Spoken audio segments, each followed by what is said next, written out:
con la evolución que ha tenido su invento que todos conocemos, el lente intraocular, por allá en el año 52, en que hoy en día ha evolucionado a tal cantidad de opciones que decidí yo un poco ordenarlas, porque es explosivo desde el punto de vista de diseño, desde el punto de vista óptico, y alternativas, digamos, para nuestros pacientes, alternativas de corrección con los nuevos lentes intraoculares. Las opciones son de todo tipo, pseudoacomodativas, como son los bifocales y luego los trifocales, en que tenemos el Zeiss, el Fine Vision, Richter, Ternit, etcétera, Rainwell, algunos que llegan a Chile, algunos que no llegan a Chile. También ahora tenemos hace un tiempo atrás los lentes de foco extendido, siendo el primero el Symphony de Johnson & Johnson ya hace varios años, y hoy en día tenemos también el Enhance, el Vivity, y los trifocales EDOF, o sea, los trifocales con foco extendido recientemente, como son el Technics Synergy, el Fine Vision Triumph, en nuestro país, al menos en nuestro país. Y finalmente tenemos los parcialmente acomodativos, que son el Crystal Lens, ¿cierto? Y el Synchrony, que son lentes que se están probando hace muchos años, yo diría décadas, al igual que los acomodativos, ¿cierto? En que cambian su curvatura anterior de acuerdo a la teórica acomodación que pudiera existir con el cuerpo, digamos, con el cuerpo ciliar, pero que no se han comercializado y no han tenido grandes, no ha tenido gran aceptación, digamos, a nivel médico. Yo creo que los ensayos clínicos no han sido del todo convincentes.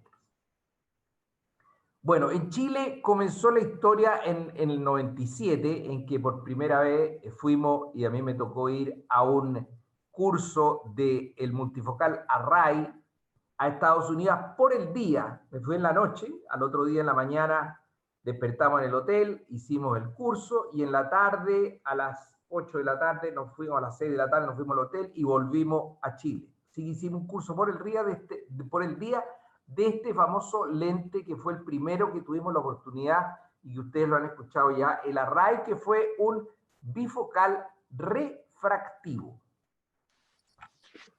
Lo tuvimos que evaluar, y con Galano en esa época y la doctora Lepeley hicimos un trabajo comparativo entre monofocal y este multifocal, y obviamente demostramos que había una gran diferencia en la visión para cerca entre el monofocal y el multifocal. También hicimos una serie de casos, ¿cierto?, con piggyback en pacientes altísimos hipermétropes. ¿Ah? En esa época los lentes no tenían o no llegaban a dioptrías tan altas, por lo tanto uno tenía que poner lentes en el saco, y me acuerdo que pudimos poner hasta 3 lentes en el saco en una oportunidad. Bueno, también tuvimos la oportunidad de probar este lente que es el Rainier, así como el Array era un bifocal refractivo con algunas zonas ópticas, ¿cierto? Y empezamos a aprender a quién indicarlo, porque este lente es muy exigente. Es un lente que puede dar grandes satisfacciones, pero también grandes problemas e insatisfacciones en el paciente. Así que lo primero que aprendimos, y todavía es muy importante, diría lo más importante, que este lente se debe indicar por el médico finalmente en aquel paciente que no quiere usar anteojos de cerca, porque hay muchos pacientes que no tienen ningún problema en usar anteojos de cerca. Así que ese es el primer requisito para la indicación. Y el segundo requisito, que sea en hipermétropes, présbitas, o sea, el primer requisito dijimos catarata, obviamente, que no quieran usar lentes para cerca, pero también podemos indicarlo en hipermétropes, pero que sean hipermétropes que usen anteojos de lejos, es decir, que su capacidad acomodativa de acuerdo a la edad, según esta curva de Duane, se les haya acabado. Es decir, a los 40 años, por ejemplo, tendría que tener una hipermetropía de alrededor de 4 para comenzar a usar lentes de lejos, a los 50 alrededor de 2 y a los 60 alrededor de 1. Es decir, los pacientes son absolutamente dependientes de lentes, estos pacientes hipermétropes, de acuerdo a su hipermetropía y a su edad. Insisto que tiene que ser en hipermétrope, no en miope. Acuérdense que la cirugía refractiva de cristalino en miopes es tremendamente riesgosa, y esto siempre lo señalo, y no así en los largos axiales pequeños, que a menor largo axial, menor riesgo de desprendimiento de retina por la afasia. Y finalmente, se debe indicar en pacientes con ángulo estrecho. Este trabajo fue clásico, ¿cierto?, en que demostró que la extracción del cristalino era una opción tan válida como sacar el cristalino en pacientes con ángulo estrecho, hipertensión ocular o riesgo de glaucoma por cierre angular, en que muchos hipermétropes también se asocian, como todos sabemos. Y también aprendimos en qué no indicarlo. Y eso ahí es donde pisamos el palito muchas veces, porque estos pacientes exigentes y obsesivos quieren no usar anteojos para cerca, pero a su vez son muy exigentes después de haber sido operados. Por lo tanto, los pacientes tienen que saber que van a ver halos, que pudiera haber una pequeña disminución en la visión de lejos, que se puede corregir una pequeña impredictibilidad, ¿cierto? Los pacientes deben tener clara su expectativa y limitaciones reales, digamos, no es que vayan a ver como a los 20 o 30 años, no es para la letra ínfima, ni baja luz, ni bajo contraste. Tienen que entender todas esas cosas, y los pacientes en general hipermétropes, presbitas, están locos con la dependencia, así que se compran todas esas explicaciones y deciden por operarse muchas veces. También aprendimos que no hay que indicarlo en aquellos pacientes con alteraciones oculares de cualquier tipo, obviamente pupila, mácula, etcétera, superficie, que el astigmatismo que vayamos a corregir sea regular y sin cirugía refractiva previa, aunque hoy en día pudiera haber una alternativa que también pudiera corregir en estos casos. Ya vamos a discutirlo. Posteriormente llegó el Rizum, que fue un array modificado en que para acomodar mejor las distancias, los focos a distintas distancias, se fueron acomodando las zonas ópticas y para disminuir también eventualmente los efectos adversos en la noche al dilatarse la pupila. Pero en el fondo es lo mismo, es un lente bifocal difractivo. Pero mientras tanto, se promovían una serie de opciones muy poco sustentadas y convincentes, que afortunadamente no nos convencieron nunca. Nosotros somos bastante prudentes en Chile en este sentido. Incluso la queratotomía radial, si ustedes se acuerdan, no tuvo mucho éxito en nuestro país comparado con Argentina, o Brasil u otros países cercanos o latinoamericanos. Bueno, y entre estas opciones estaba la queratoplastia conductiva, ¿cierto? El Presby-LASIK, los lentes acomodativos, como el Crystalens que se ve aquí abajo, y los corneal inlays, ¿eh? Que, como digo, no tenían mayor bibliografía ni evidencia médica. Tanto es así que el inlay, este es un comunicado de seguridad de la FDA, en que años después de haberlo aprobado, advertían del riesgo asociado a este lentículo intraestromal, ¿ya? En que nosotros caímos en un par de casos y lo pusimos, ¿cierto? A pesar de, y aquí podemos ver el lentecillo que se pone intraestromalmente en la córnea, pero que se ponía en un ojo y que en realidad no tenía mayor éxito, sobre todo comparado con los lentes multifocales o bifocales en ese momento. También pusimos algunos casos, 2 o 3 casos de estos de los Crystal Lens, ¿cierto? Pero la evidencia era clara en que más bien había que hacer monovisión, en que la visión de cerca no se corregía claramente, ¿cierto? Y los lentes que después salieron, los bifocales difractivos, eran claramente mejor para la agudeza visual de cerca sin corrección. Y entonces salieron los bifocales difractivos. Todos conocemos el fenómeno de difracción, ¿cierto? En que por una hendidura o un pequeño peldaño o altura, digamos, en la óptica, se bifurca el foco hacia uno de cerca y uno de lejos, pero que se produce una interferencia destructiva que podemos ver aquí en estos espacios oscuros, ¿cierto? En que se pierde el 18% de la luz en este tipo de difracción. Es decir, la energía luminosa no pasa totalmente y eso lo tenemos que tener muy en claro. Y de esta manera los lentes se les adicionó este pequeño peldaño en que de acuerdo al ancho era el poder de foco de, de esta forma de refracción o de difracción, de focalización. Y de esta manera entonces en cada peldaño vamos a tener una energía de orden 0 y una de orden 1 en que va a ir a un foco, pero un 40% de cada una de esta luz se va a ir a uno u otro foco, perdiéndose alrededor del 18 a 20%, ¿cierto? Y estos peldañitos son mínimos, como ustedes pueden ver aquí en el esquema de abajo. De manera tal de que el lente de un poder dióptrico de base de alrededor de 20 dioptrías se le agrega en una cara, ¿cierto? Este pattern difractivo, en este caso de 4 dioptrías para obtener una visión de cerca, ¿cierto? Y tenemos entonces así un lente de 24 dioptrías para cerca y de 20 dioptrías para el infinito. Está clarísimo.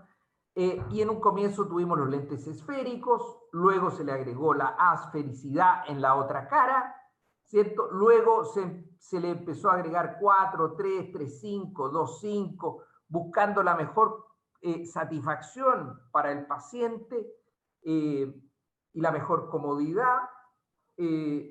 Se apodizaron estas ópticas y estos pasos que ya vamos a ver la idea de esto, y se agregaron la toricidad posteriormente. Entre el 2003 y el 2010 ocurrió todos estos avances, ¿cierto? Y la apodización significaba que estos espacios, estos peldaños, digamos, ópticos iban disminuyendo hacia la periferia de manera tal de que cuando se dilatara la pupila tuviera menos efectos adversos. Entonces los lentes adquirieron la apodización. Y en ese momento teníamos una serie de alternativas, ¿cierto? Y el Ristor más 3 era el que la llevaba, puesto que tenía una muy buena visión de cerca, una excelente, buena, intermedia y lejos. En realidad no era tan buena la intermedia como vamos a ver ahora, pero era lo que había y era lo mejor respecto de las alternativas o las opciones en ese minuto. Los resultados para lejos sin corrección eran bastante buenos, ¿cierto? Y claramente era mejor o más cómodo que el Ristor Asférico más 4 que había salido al comienzo, con una visión a 0,37 versus 0,30 centímetros.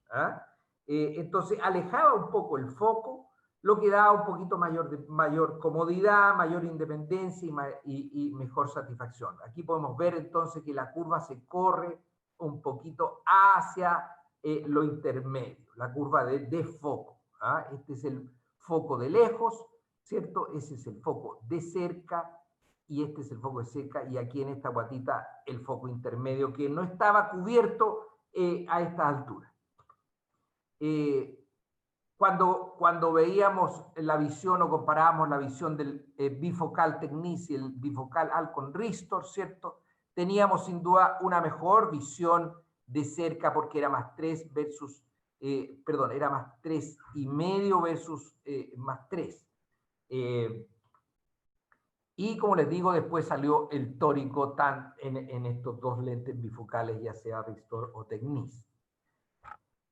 La gran revolución, o entre comillas, revolución, digamos, o idea, o les cayó la teja, digamos, que fue el trifocal. En vez de tener dos focos, tenemos trifocal. Entonces, ¿por qué? Porque nos faltaba la visión intermedia, visión que era bastante frecuente, ¿cierto? De computador, del iPad, del celular, etc. Y por lo tanto le agregaron, además de la agudización, le agregaron un doble peldaño bifocal. Acuérdense que el ancho del ancho depende de la fuerza y por lo tanto vamos a tener dos tipos, como ven aquí abajo, dos tipos de cuñas, una más ancha y una más angosta, de manera tal de obtener un tercer foco. Y el trifocal resultó solamente agregar, no disminuyó ninguna de las propiedades. Resultaron ser muy seguros y efectivos, ¿cierto? Cumplieron con las expectativas de aún mayor independencia, sin mayores efectos adversos, que fueron muy parecidos a los bifocales, y por lo tanto se agregó una visión intermedia con una visión para lejos, para cerca y una calidad visual equivalente.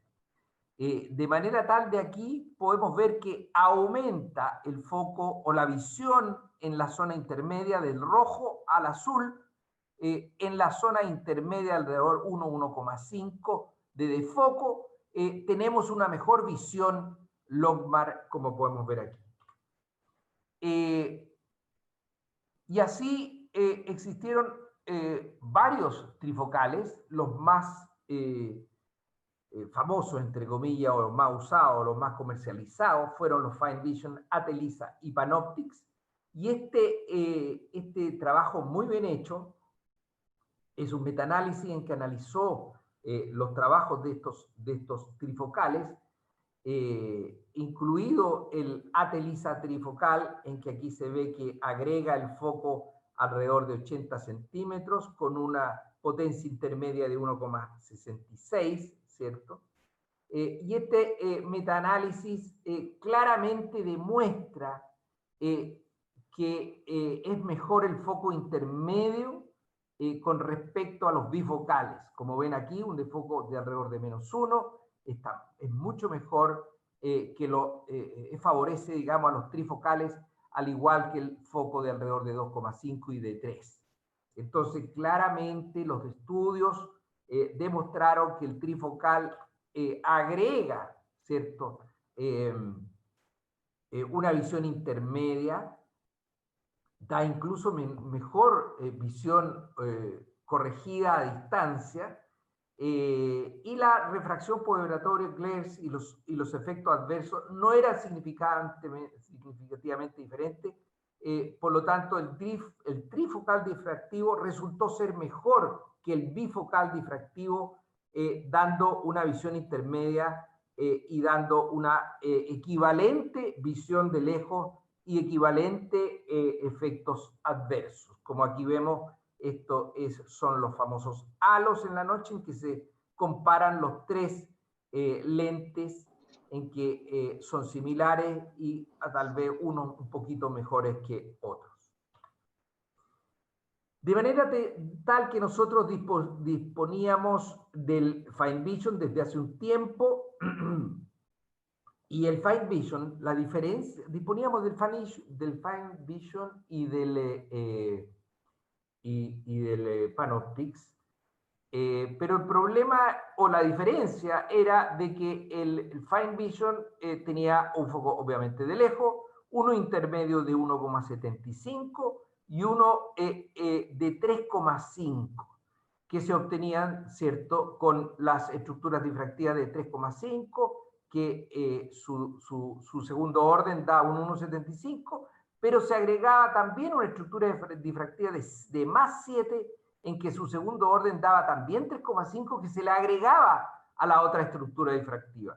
Por lo tanto, este lente, y me convenció bastante, y clínicamente también me convenció, daba mejor visión, el foco de cerca que tenía era mejor que el foco de cerca del Panoptix en ese momento, porque si ustedes pueden ver el Panoptix, obtenía una visión a 60 y a 40 centímetros, aparte de una 120, pero eliminaban, ellos sacan la tecnología de 4 focos, eliminando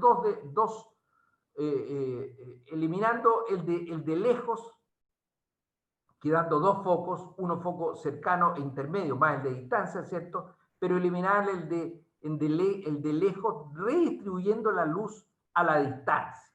Y cada marca tiene su diferencia mínima tecnológica que aprovechan para promocionar. Pero nosotros somos los que tenemos que evaluar y decidir qué es lo que ponemos. Pero esto es lo que a mí me hizo ocupar más bien el Fine Vision, en que privilegiaba la energía de cerca. Ustedes ven aquí en violeta, de acuerdo a la pupila, la energía del Fine Vision, de la Telisa, que es un poco similar, alrededor del 30% en la pupila de 3, alrededor del 30% de la energía se va a cerca. Sin embargo, en el Panoptix, la energía de cerca es alrededor del 20%, es decir, privilegiaron la energía hacia el intermedio y el lejano. Y aquí lo podemos ver muy bien, en que la distribución de luz del Panoptix es de 25 para cerca, de Fine Vision es de 31, muy similar a la Telisa, ¿cierto? Y por lo tanto tenemos más luz de cerca y no de intermedio, lo cual hace mucho sentido porque el intermedio tiene luz propia, las pantallas, el iPad, los celulares, todos tienen luz propia. Sin embargo, lo que quiere el paciente para sacarse los anteojos es una lectura cercana, lo más cercana posible. Y aquí tenemos el foco intermedio y cercano, en que el Fine Vision es de 33 centímetros, el Telisa y el Panoptix es de 40, ¿cierto? Y el foco intermedio es de 80, 80 y 60, ¿ya? Entonces, ahí se diferencia un poco estos 3 trifocales. Y los resultados Fine Vision, al menos en el grupo nuestro, es bastante bueno, con una agudeza visual sin corrección de 0,95 y con corrección de 1,07, lo que da muy buena seguridad y eficiencia en términos de cirugía refractiva. Seguridad en que no baja la visión de lejos, con corrección, y eficiencia en que puede ver bastante bien sin anteojo de lejos. Y para cerca, visión 1 a 33 centímetros, lo que es muy bueno, y realmente es así. Y no requiere de tanta luz como refieren o referían con el Ristor y también con el Panoptic, en que uno les pregunta y ve bien de cerca, sí, doctor, pero necesito mucha luz. Y eso es clásico. Ahora, la predictibilidad es fundamental.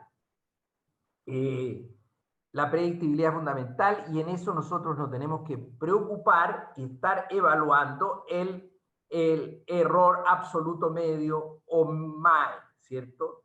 Y vemos que en la fórmula Holaday y Hayes nos dan los menores MAEs con menor desviación estándar, siendo las otras fórmulas, incluso la Barrett, peores que la Holaday 2, al menos en esta serie, que lo estamos evaluando permanentemente.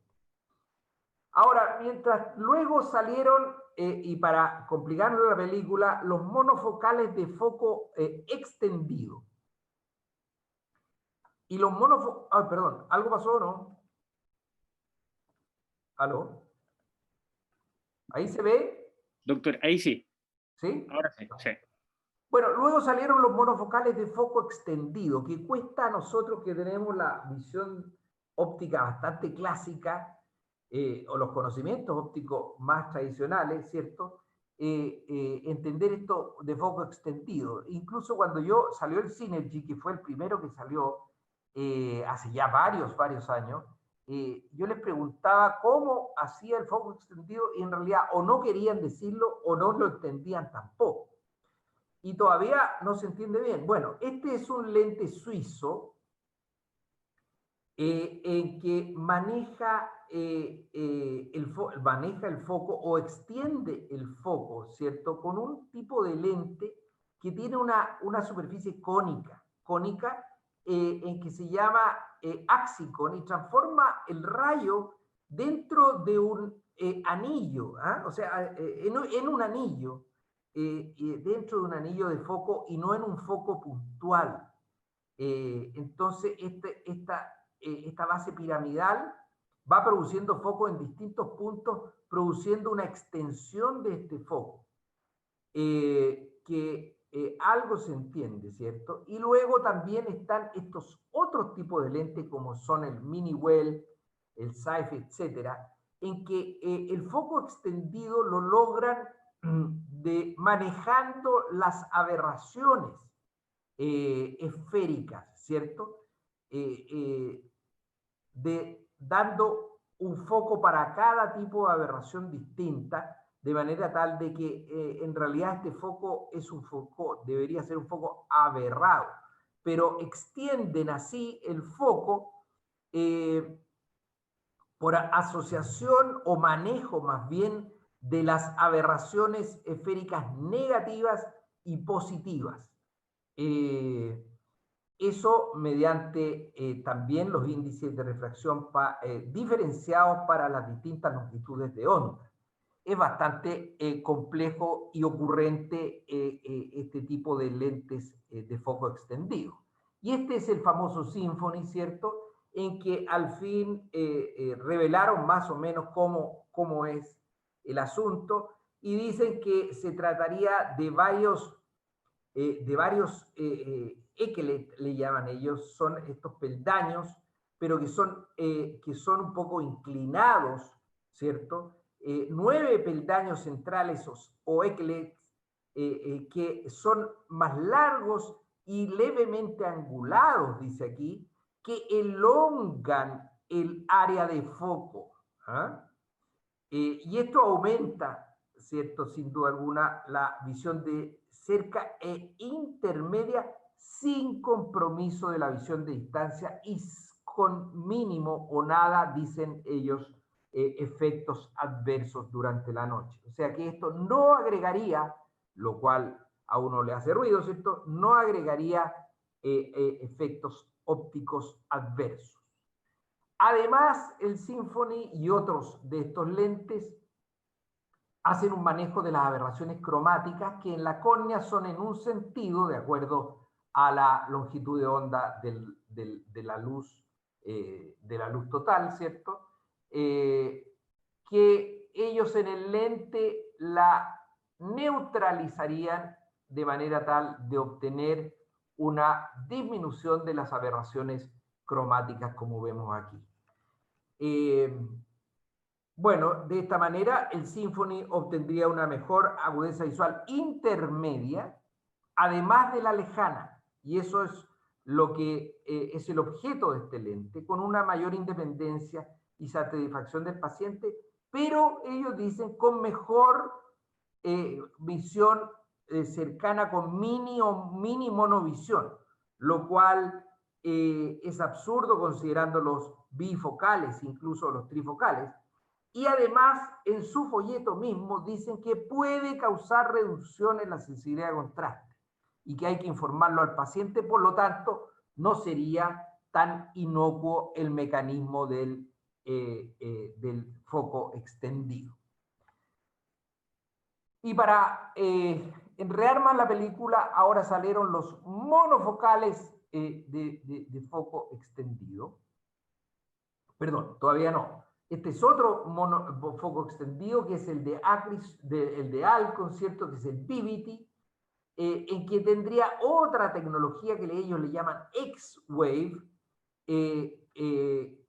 ya sea tórico o no tórico, ¿cierto? En que también es difícil de entender esta tecnología, en que ellos estiran enlenteciendo el frente de onda y apurándolo en el fondo, apurándolo en cierto frente de onda y enlenteciéndolo, por otro lado, con esta forma, con esta superficie de transición en la cara anterior, de manera tal de que logran un foco estirado, ¿cierto? Un foco estirado que agrega entonces un foco intermedio al lejano. Aquí la idea de todos estos lentes de foco extendido es que están agregando un foco cercano al foco lejano, teóricamente sin producir problemas. Y de manera tal de que aquí podemos ver en el último, aquí abajo, ¿cierto?, el rango de foco extendido de la tecnología que ellos llaman X-Wave, que Alcon en este caso llama X-Wave con su lente Vivid. De manera tal de que logramos desde el infinito un foco más o menos ver bien hasta los 55 centímetros, 60 centímetros. Este lente es extremadamente nuevo, no lo he ocupado, sé que lo han ocupado algunos colegas con buenos resultados, pero los buenos resultados en estos casos dependen siempre de las expectativas y objetivamente hay que evaluarlo. La competencia es dura, ¿cierto? Y es brava. Y aquí tenemos un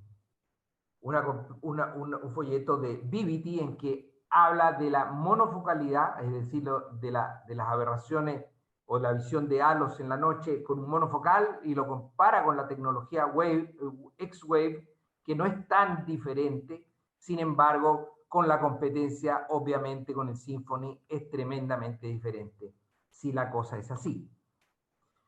Y este es el que le decía. Además, tenemos otro que es el Enhance, que es de Johnson & Johnson, también recién salió, y que apuesta a un monofocal de foco también extendido hacia la visión intermedia, pero es monofocal.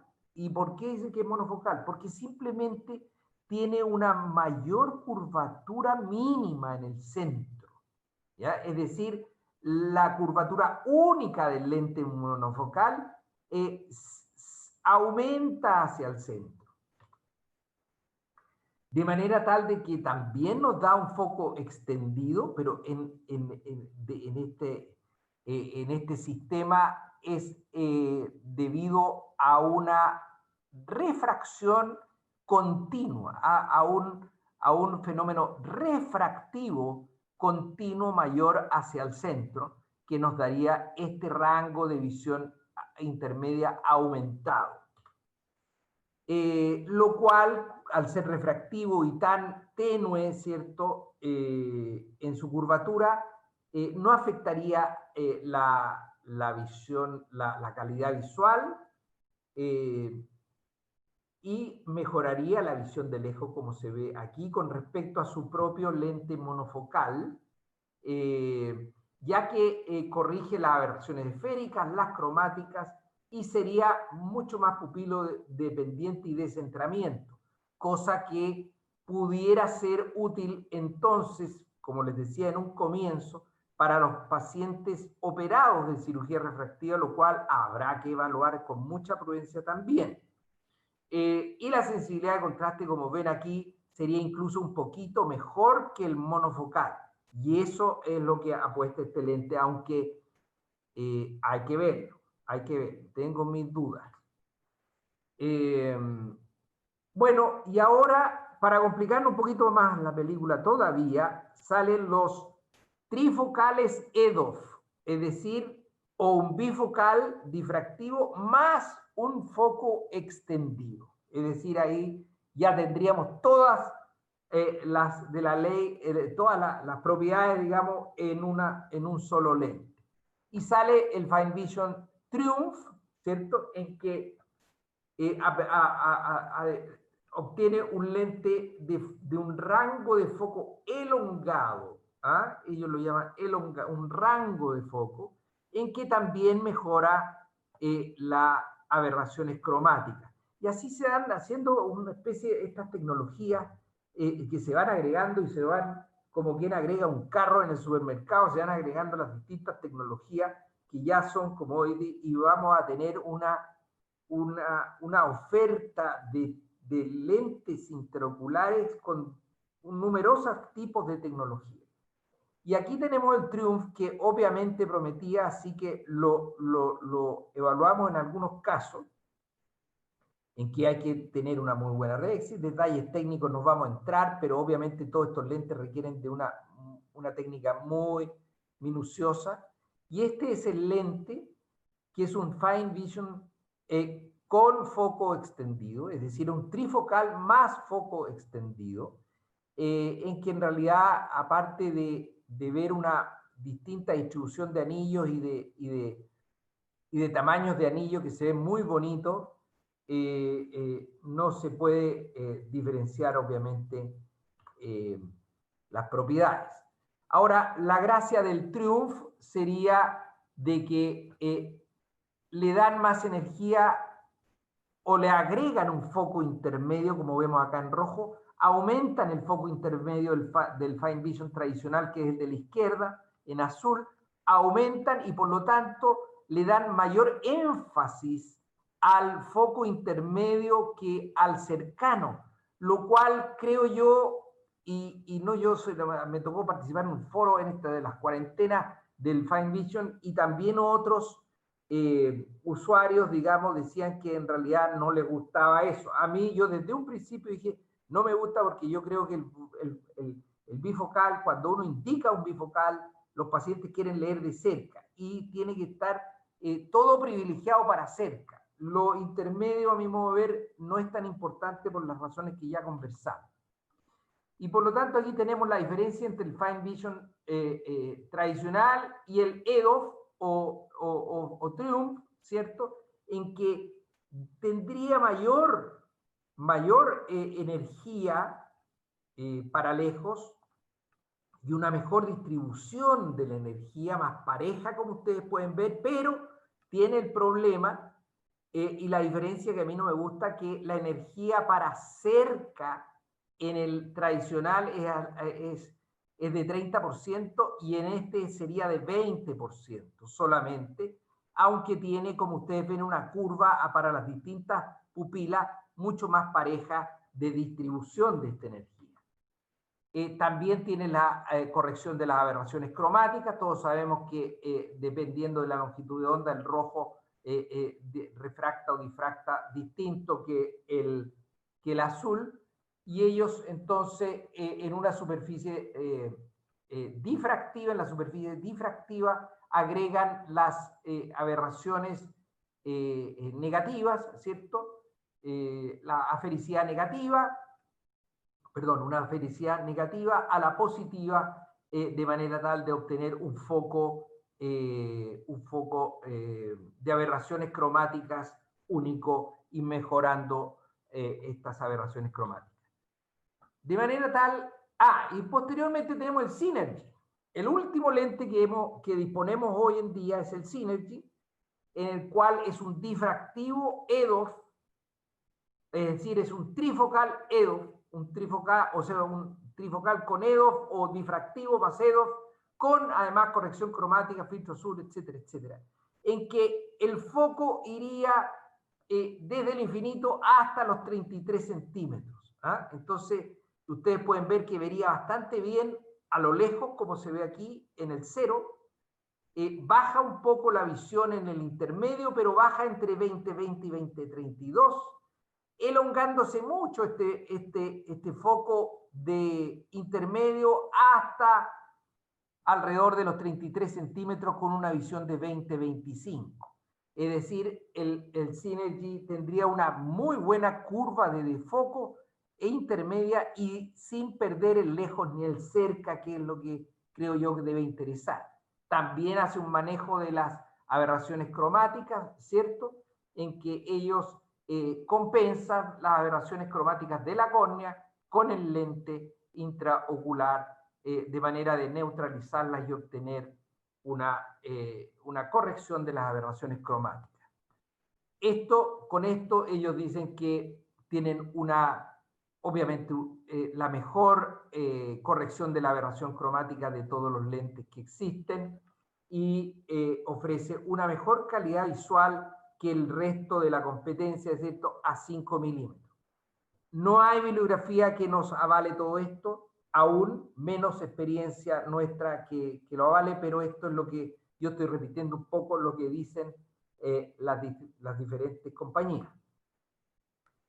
El Technisynergy también lo hemos usado y creo yo que es bastante bueno y no sé si cumple con todas las promesas, pero funciona bastante bien. Incluso ellos, si ustedes se fijan, es un color ámbar.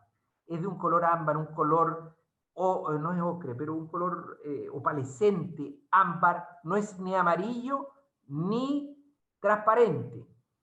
Y eso porque ellos le agregan, como digo, todos le agregan su pomada para vender, le agregan un filtro de luz ultravioleta que mejoraría aún más la visión y disminuiría las aberraciones visuales durante la noche.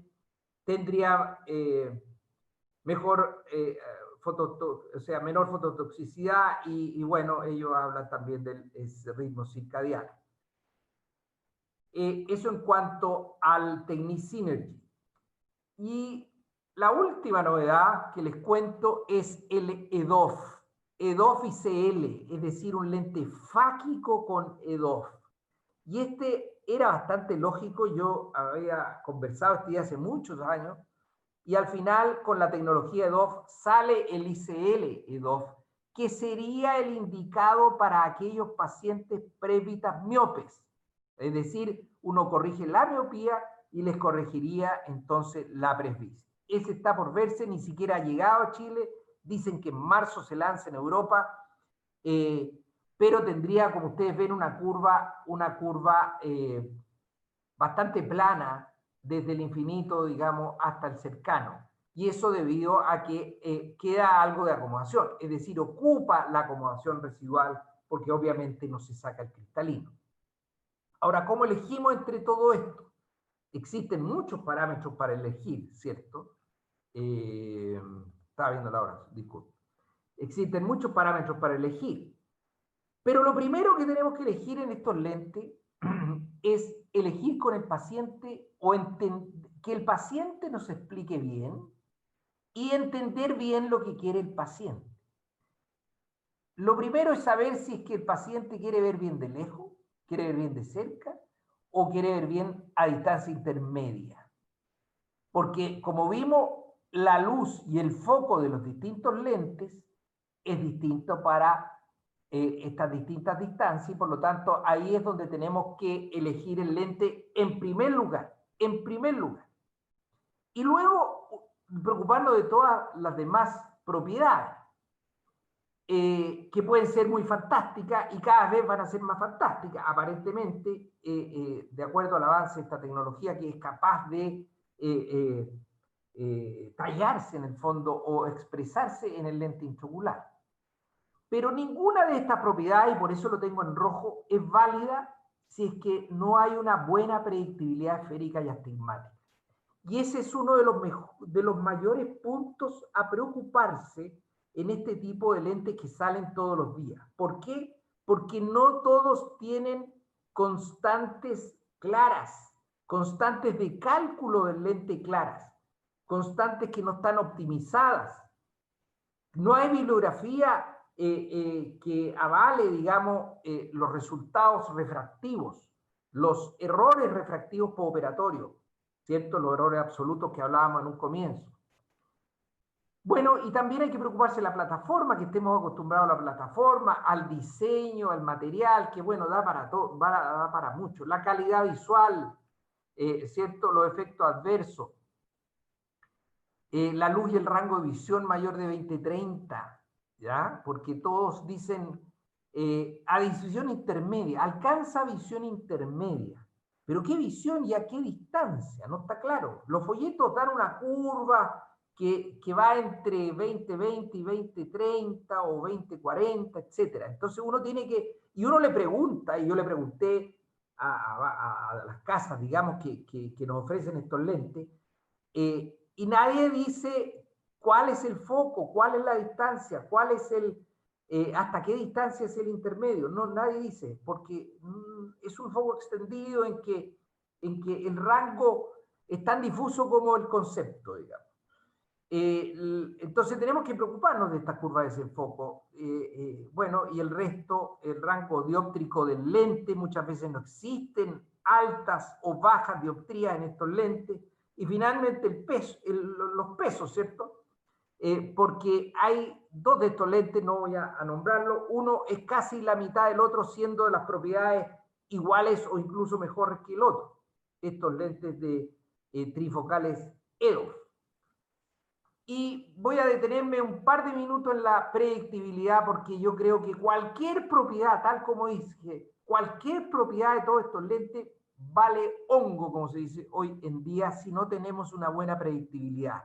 Un desenfoque produce las aberraciones mayores que cualquiera de estas compensaciones que pudieran tener los lentes. Producen la insatisfacción que buscan estos lentes, que no buscan estos lentes, digamos, etcétera, o que buscan corregir estos lentes. Y por lo tanto tenemos que preocuparnos mucho, mucho de la predictibilidad. Y yo me preocupaba hace mucho tiempo este cuento, y no es fácil, porque en los ojos hipermétropes, acordémonos que son ojos en general más chicos que lo normal, y la posición efectiva del lente, que aquí podemos ver entre cámara anterior, entre córnea y la cara anterior del lente pre-fagomulsificación, aumenta, ¿cierto? De 1,98 a 3,35 en este caso, a 3,35. Este simplemente es un ejemplo para decirles que esto es lo que las fórmulas tratan de adivinar y no es siempre fácil. Por lo tanto, uno tiene que, en primer lugar, optimizar las constantes que a uno le dicen. ¿Y cómo se optimizan? O cómo las mejora, digamos. Primero, ir al sitio ULIB. Por lo menos para el SAIS, el IronMaster SAIS, tiene las constantes optimizadas a través de este sitio ULIB, en que permanentemente salen todos los lentes que se le ocurra, con su constante optimizada por distintos autores, que alguna vez nosotros lo hicimos para el Ristor hace muchos años, pero todos los lentes y los muy nuevos no la tienen, pero en general todos los lentes, en la medida que los cirujanos van ocupándolo y van evaluándolo, van optimizando estas constantes. Así que es bueno ir al sitio ULIB todos los meses y pedirle a los tecnólogos que manejan los IronMaster que optimicen la constante en ULIB permanentemente. Eso es una forma. Y la otra forma es de que ustedes agarren sus propios datos y sin tantos datos, sobre 30, 20 y tantos datos, ya pueden ir metiéndolos al IronMaster, ¿cierto? Que lo explica muy bien esta página del Dr. Hill, cómo hacerlo. Lo meten en el IronMaster y van optimizando su constante del lente, ya sea que están ocupando hace tiempo o sobre todo con mayor razón de los lentes nuevos que vayan a ocupar. La tercera forma de buscar esa predictibilidad o mejorar la predictibilidad es que, aparte del IronMaster, que le da las 4 fórmulas por ojo clásicas, ¿cierto? En que en este caso, si ustedes ven, un Fine Vision Triumph no tiene la constante optimizada del Holoday, por lo tanto nos da un resultado totalmente distinto a los demás, a los otros 3, lo cual evidencia que todavía no hay suficientemente optimización ni experiencia de la constante de este lente. Pero aparte del IronMaster, yo habitualmente en este tipo de lente ocupo otros 2, lo calculo con otras 2 fórmulas, que son la Barrett universal, que ustedes se pueden meter al sitio y hacerlo muy fácilmente, o con la Hill, ¿cierto? Acá. Por lo tanto, tenemos el cálculo con 6, al menos 6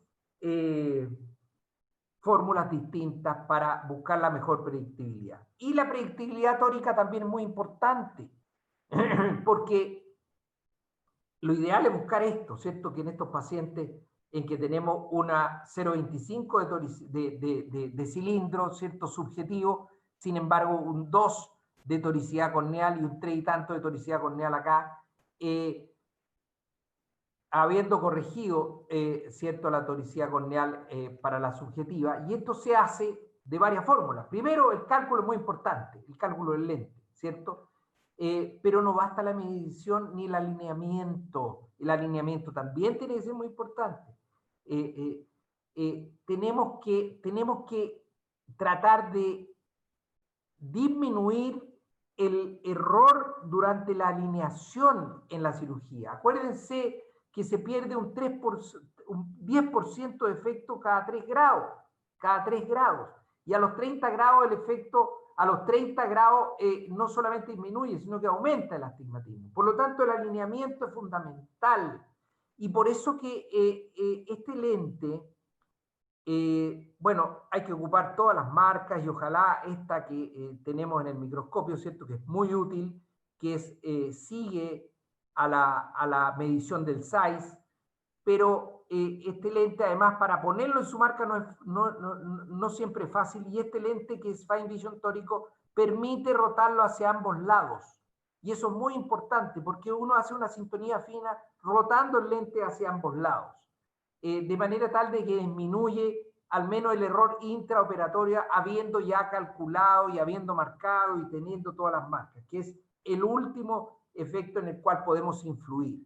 Y además este Fine Vision tórico se supone que contacta más, las ápticas tienen 102 grados de contacto respecto a los demás que tienen 57 y 61, por lo tanto es el doble de fricción y de contacto para que no roten el postoperatorio. Teóricamente, por lo tanto, y además resulta bastante bien en la práctica, es útil usarlo, este trifocal, cuando es tórico. Y la bibliografía de ellos que relatan, dan a una rotación de 1,85 grados postoperatoria en este tipo de plataforma versus otros que hemos leído que son alrededor de 4 grados. Por lo tanto, teóricamente, insisto, este es el lente que habría que usar. Por lo tanto, Sir Harold Ridley, ¿qué elegiría hoy día? Para terminar, y esta es la diapositiva final, bifocal no más. No tiene ningún sentido seguir usando bifocales. Por lo tanto, solamente habría que usar trifocales. Y aparentemente trifocales puros tampoco. Solamente el trifocal puro cuando sea tórico. Es decir, el Fine Vision tórico, por esta característica de la plataforma, ¿cierto?, de que el lente nos permite rotarlo o hacer la sintonía fina para ubicarlo en la cirugía, en el eje correspondiente, durante la cirugía. Y por lo tanto, nos quedaríamos hoy en día con el trifocal EDOF, y de los dos EDOF, yo creo que el Synergy, porque me da una mejor foco, como ustedes pueden ver aquí en esta curva, entre 33 a 80 centímetros. Y sí es verdad que es como el Fine Vision para cerca, que tiene la luz y el foco al menos seguro para cerca. Y eso creo yo que es lo más importante cuando un paciente le pide operarse para no usar anteojos de cerca, porque el intermedio lo tenemos asegurado con el trifocal. Ahora, para lejos, bueno, si vamos a operar un paciente para lejos, le podemos dar de yapa un foco más intermedio que es alrededor hasta los 76 centímetros, y está por verse, es en la apuesta que hace el laboratorio o esta compañía, está por verse si es tan bueno como el monofocal, y, no sé, y sería casi a un precio, si fuera así, un precio equivalente o un poco más caro, razonable con respecto al monofocal. No es el precio que se eleva de los trifocales o bifocales o foco extendido alguno, sino que sería este monofocal, si es verdad, sería ideal. Incluso se podría tal vez poner en cirugía previa o en pacientes con glaucoma u otra enfermedad, incluso macular, probablemente. Para el intermedio, pero yo creo que si alguien se va a operar para intermedio, no tiene sentido, oiga, déjeme para intermedio, pero no para cerca. Así que yo creo que Yo siempre he dicho que los lentes bifocales o foco extendido, lo que sea, que buscan el paciente que quiera intermedio no tiene sentido. Todos los pacientes quieren no leer de cerca, con anteojos. O sea, leer de cerca sin anteojos. Y nadie, digamos, elegiría el intermedio y no el cerca. Así que yo no le encuentro sentido, no le encuentro indicación, le encuentro una indicación muy estrecha. Pero en todo caso, el EDOF sería para el intermedio y para los miopes, como dijimos, tal vez y aparentemente vendría la solución para no sacar el cristalino que no se debe sacar en los miopes, el ICL de foco extendido. Eso sería, estimado. Muchas gracias.